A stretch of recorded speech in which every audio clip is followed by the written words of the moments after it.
नमस्कार दोस्तों, आज जो मैं टॉपिक लेकर आई हूँ ये बेसिकली उन स्टूडेंट्स के लिए है जो लॉ ग्रेजुएट, जिन्होंने एलएलबी कंप्लीट किया है, जो लॉ ग्रेजुएट हो चुके हैं और ऑल इंडिया बार एग्जाम के लिए इस साल बैठ रहे हैं। आपको जैसे पता होगा कि ऑल इंडिया बार एग्जाम 31 अक्टूबर को कंडक्ट कर रहा है और ये एग्जाम होता है उन बच्चों के लिए, उन स्टूडेंट्स के लिए जिन्होंने एलएलबी कंप्लीट किया है और अगर उनको प्रैक्टिस में आना है, कोर्ट में वकालत करनी है, तो ये एग्जाम पास करना उनके लिए मैंडेटरी है। लेकिन अब मेरे इस वीडियो बनाने का एक मकसद है, ये मकसद है क्योंकि जो इस साल है, इस साल इंडिया बार ने जो कुछ चेंज लाई है एग्जाम के पैटर्न में, कुछ चेंज लाई है। जैसे पिछले साल तक अगर हम देखेंगे, it was an open book exam कि जो भी बच्चे हैं कोई भी बुक्स ले सकते थे, बियर एक्ट ले सकते थे, नोट्स ले सकते थे, देख के वो अपना काम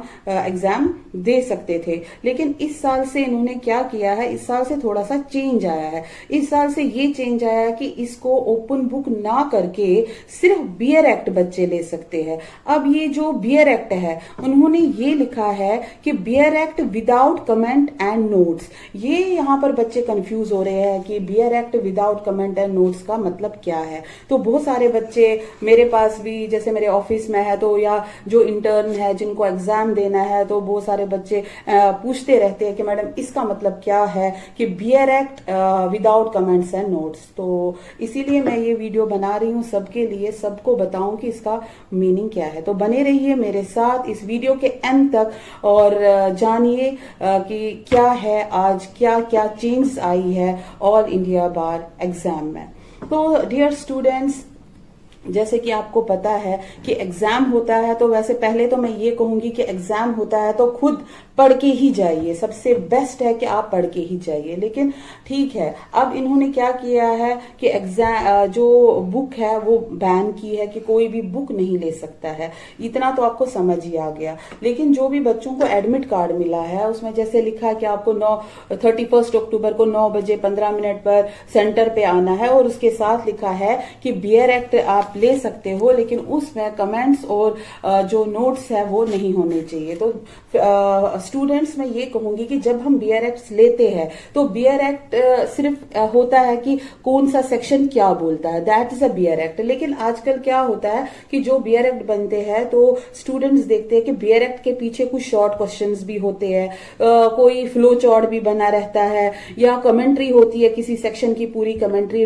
लिखी होती है, या केस लॉज होते हैं। तो ये सारी चीजें बियर एक्ट में लिखी होती है। तो वो बियर एक्ट जिसमें ये सब चीजें हो, जैसे शॉर्ट नोट्स हो, या इससे क्या बोलते कि कमेंट्स हो, फ्लो चार्ट हो, केस लॉ हो, तो वो बियर एक्ट अपने साथ ना ले, क्योंकि वो बियर एक्ट वो अलाउ नहीं करेंगे। सिर्फ वो बियर एक्ट आप अपने साथ ले जिसमें सिर्फ सेक्शन और कौन सा सेक्शन क्या बोल रहा है, और अगर सेक्शन के साथ एक एग्जाम्पल भी होती है, जस्ट ए ने बी से ये कहा, बी ने सी से ऐसा किया, तो वो एक एग्जाम्पल होती है, वो हो तो उससे कोई प्रॉब्लम नहीं पड़ता है। लेकिन सबसे बड़ी बात है कि आप वो नोट्स वगैरह जिसमें क्वेश्चंस है वो ना ले, सिंपल सा एक बियर एक्ट है उसको साथ ले। तो क्या कर सकते हैं कि अगर आप ये बियर एक्ट साथ भी लोगे तो वो आपको अलाउ नहीं करेंगे ये बुक साथ अंदर लेने में। तो इससे बेहतर है कि आप पढ़ के ही जाओ।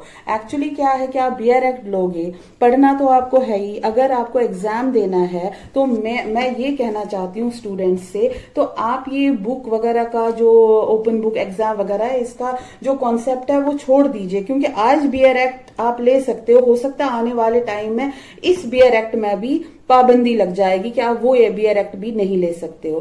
तो स्टूडेंट्स, मैं आपको ये कहना चाहती हूं कि आप पढ़ लो, अपने दिमाग से क्वेश्चन पेपर कर लो, क्योंकि जिस फील्ड में आप आना चाहते हो, यानी वकालत की फील्ड में आप आना चाहे, ये बहुत ही वास्ट फील्ड है। यहाँ आपको खुद आना चाहिए। यहाँ जैसे फॉर एग्जांपल मेरे पास बच्चे आते हैं, तो अगर मैं उनको ये बोलती हूँ सिंपल से लैंग्वेज में, आप ऑर्डर 9 रूल 13 की एक एप्लीकेशन बना दो। अब अगर उनको ये पता ही नहीं होगा कि ये क्या है, तो क्या वकालत करेंगे वो? तो एक सीनियर को पहले ही पता लगता है कि भाई इसकी वर्थ क्या है, तो वो फिर उस जूनियर को जो नए आते तो उनको सिर्फ डेट्स लेने के लिए लगाते कि ठीक है आप डेट्स ले वो ले लो, क्योंकि वर्थ उससे बनता है जब आप पढ़ोगे, जब आप नॉलेज गेन करोगे। ऐसा नहीं है कि हम एलएलबी पास करेंगे फिर बाद में देखेंगे, फिर ये ऑल इंडिया बार का एग्जाम देखेंगे, अरे फिर बाद में देखेंगे। बाद में देखकर ऐसा प्रॉब्लम आ जाएगा कि आप जो कोर्ट में